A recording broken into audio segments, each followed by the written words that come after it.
ఓ ముగ్గురు వ్యక్తులు వాళ్ళ ఆయుష్ తీరాక పుణ్యలోకాలకు వెళ్ళారటండి. అందులో ఒక వ్యక్తికి ఆకలి దప్పిక అనే రెండు, ఎంత ఆహారం తిన్నా ఆకలి తీరట్లేదట, ఎన్ని నీళ్లు తాగినా దాహం తీరట్లేదట.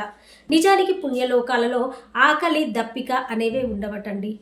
మరి ఆ వ్యక్తికి ఎందుకు అలా జరుగుతుందో అర్థం కాక బ్రహ్మగారి దగ్గరికి వెళ్ళి, దేవా, నేను ఎంత తిన్నా ఎన్ని నీళ్లు తాగినా ఆకలి దప్పికలు తీరట్లేదు, అసలు నాకేమైంది అని అడగగా బ్రహ్మంగారు తన దివ్య దృష్టితో చూసి అతని గతంలో ఏం జరిగిందో తెలుసుకున్నాడు. అతడు ఎవ్వరికీ అపకారం చేయలేదు, అతనికి ఎలాంటి చెడు అలవాట్లు లేవు, చక్కని సుగుణాలు కలిగిన వ్యక్తి. కానీ ఆ వ్యక్తి తన జీవితంలో ఒక్కరికి కూడా అన్నదానం చేయలేదటండి. దాహంతో వచ్చిన వారికి గుక్కెడు నీళ్లు కూడా ఇవ్వలేదట. అందుకే అతడు పుణ్యలోకాలకు వెళ్ళినా ఆకలి దప్పిక అనే కర్మలు అతనిని వెంటాడుతూనే ఉన్నాయట. ఆ విషయం తెలుసుకున్న ఆ వ్యక్తి, దేవా, నన్ను భూలోకానికి పంపియండి, నేను అన్నదానం చేస్తాను, నాకు సెలవివ్వండి అని అడగగా బ్రహ్మగారు సెలవిచ్చాడట.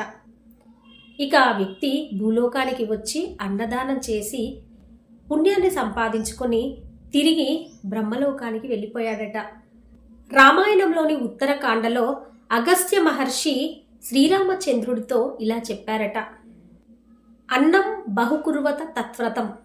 అంటే ఎంత ఎక్కువ అన్నం వండితే, ఎంత ఎక్కువ మందికి వడ్డిస్తే అంత పుణ్యమట.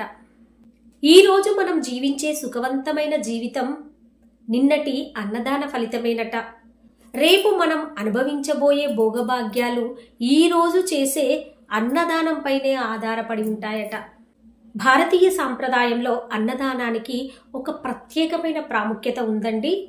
వేదాలు చెప్తున్నాయి అన్నం బ్రహ్మేతి వ్యజానాత్ అని.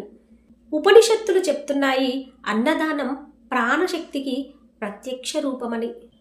మనుస్మృతిలో అన్నదానం సర్వదానేభ్యో మహోత్తరం, అంటే సర్వదానాలలోకెల్లా అన్నదానం అనేది మహోత్తరమైనదని.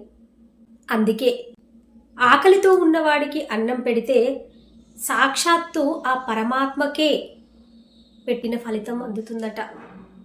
ఆకలితో ఉన్నవాడికి కడుపు నిండా అన్నం పెట్టడానికి మించిన పూజ లేదని పెద్దలు చెప్తున్నారండి. మరి మనము అన్నదానం చేద్దాము, ఆ భగవంతుని కృపకు పాత్రలమవుదాము.